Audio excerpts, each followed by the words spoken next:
Здравствуйте, from Minsk, Belarus. Today is going to be an interesting one. We're heading to a Stalin theme park.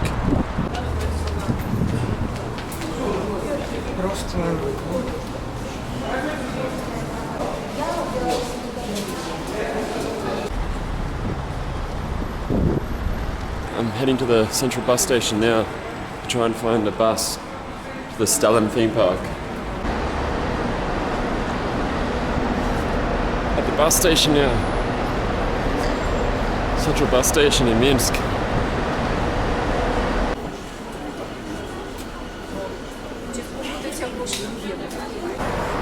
Not having much luck so far. Couldn't get any tickets in that place. The woman pretty much told me to go somewhere else. I spoke to the guy and he sent me over to another bus stop to find another bus outside of the main bus terminal over there towards KFC where those other little buses are. So that's the current plan. We'll see how this pans out. I think I found the bus. We're on the bus. Hopefully this takes me to where I want to go. If not, it'll be a whole new adventure anyway.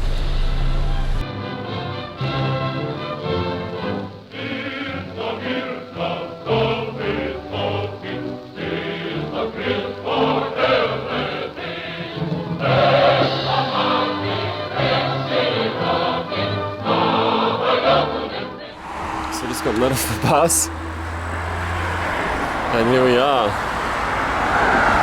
north of Minsk, probably not even in Minsk anymore, north of the city of Minsk, in a small regional area. This ain't Disneyland, well, this is Disneyland, Belarusian style. There he is, the big man. Let's go and check this place out. I don't know if I'm going to get shot or what when I walk through here.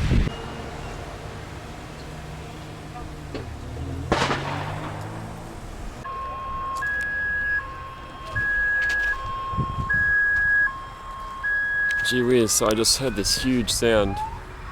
Some massive gun went off in the distance and triggered off all the car alarms. So the actual name of this place is the Stalin Park. In other words, the Stalin Line Park. So we're exactly on this frontier, this former front, north of Minsk. And there's a lot of stuff left over from those days, pillboxes and various trenches and stuff, and we're going to go and check them out.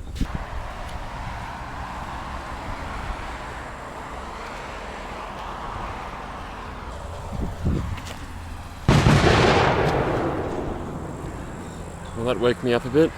If I was feeling a bit tired, I am no longer tired.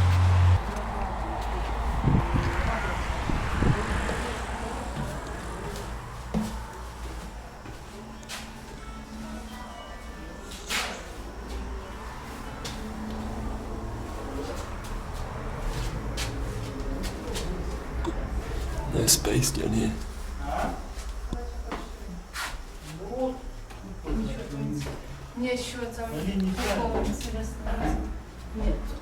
How it used to look.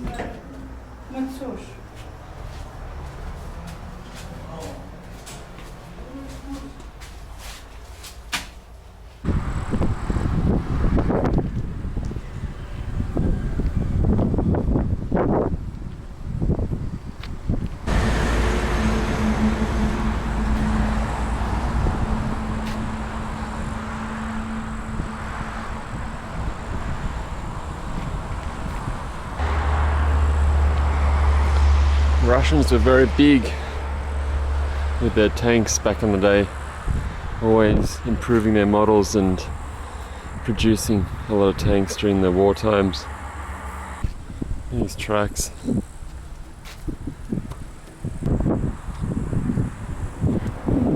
Down in the trenches, everybody.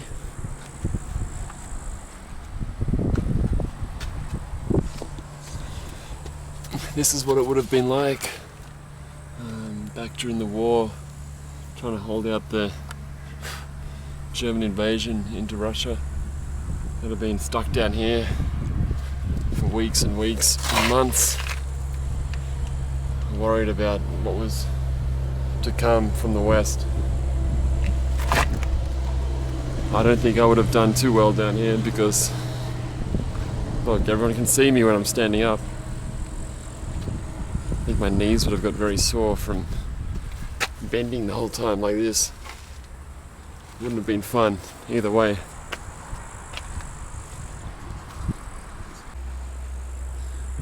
I don't know if I should go in here. Have a look.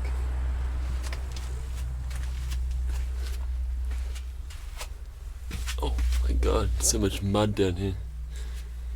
I don't know if you can see too well. Maybe I'll throw my phone light on.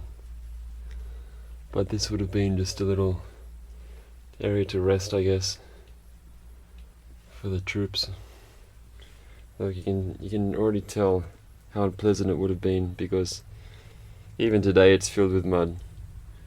Imagine during the peak of battle, when no one's worrying too much about comfort and the weather isn't great. This place would be like a swimming pool down here.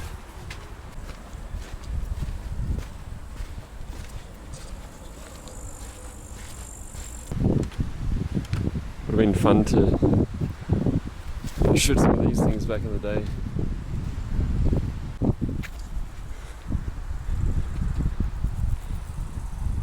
Polish armoured hood. Imagine spending days and days on end in that tiny little thing with a few holes to look out of, with bullets raining in. You can see behind me all the various little defensive domes where soldiers used to seek shelter and defend. We're going to have a look inside this machine gun pillbox.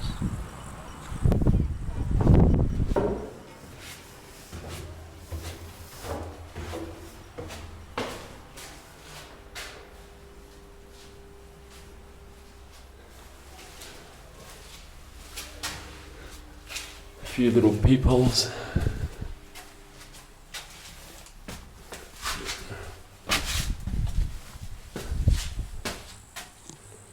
This is where all the action would have happened. Really not much space to look out, is there? You can't really see too much. It's just pretty much looking around the edges of the gun to see who's out there. It wouldn't be that easy to see from down there. Wonder what happened to that.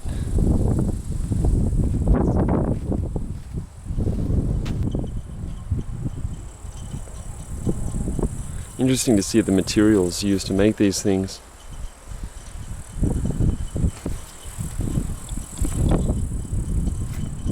Looking out across the vast farming lands north of Minsk. Could you imagine people charging towards you?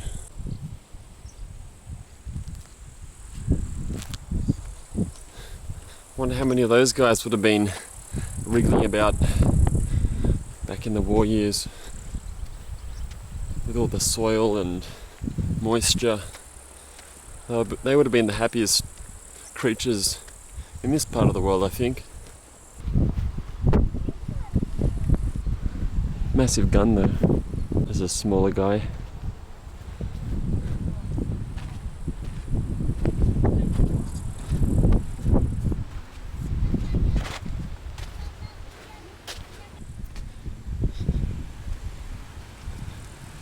Says Spisan. Maybe the name of the tank. Like a mini air force at this place. Look at this little helicopter, it's tiny. Like drones are almost bigger than that these days.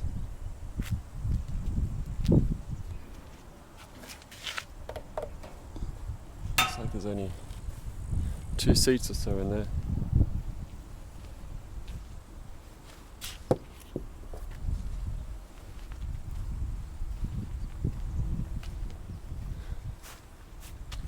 It looks so, like, I don't know how to explain it, but it's kind of just been patched together quickly with various panels like they've found lying around.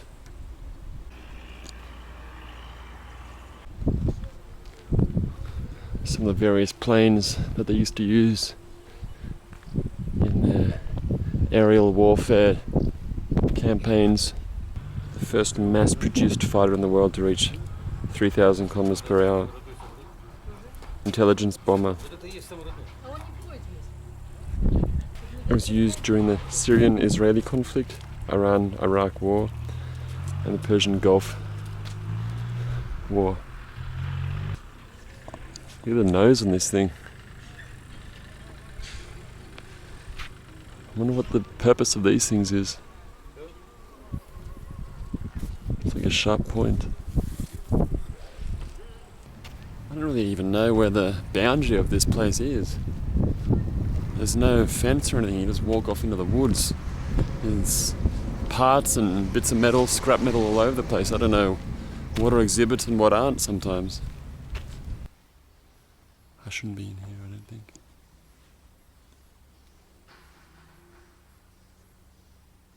Have you ever seen this many tanks in one video before? Prove me wrong.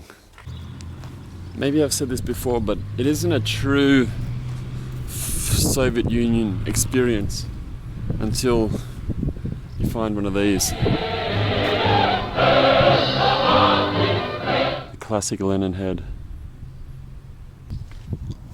I've had experience with menacing looking trains before, as you may remember from videos past, but here's another scary looking one. We got the armoured train equipped with multiple types of anti-aircraft gunning. Za Smalunya.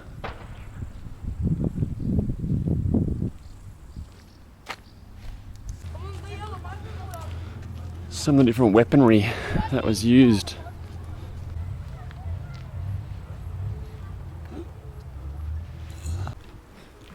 A classic contrast, which you find a lot of in this area of the world. You got all this military stuff and pro-war sentiment, and then you have the kids' playground where the kids having a good time. One other thing, no matter where you ever go, there is always a bar, guaranteed. There's a bar up there.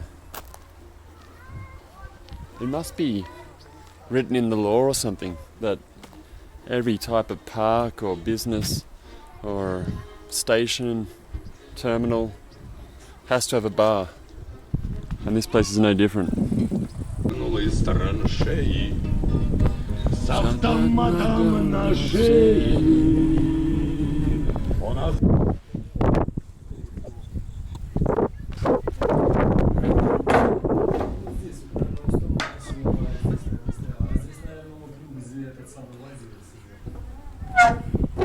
Look at the size of this thing. Now we're getting places. You could fire stuff to the other side of Minsk with that gun. Hope you enjoyed that little look around. Belarus Disneyland, Lenin Land, whatever you want to call it.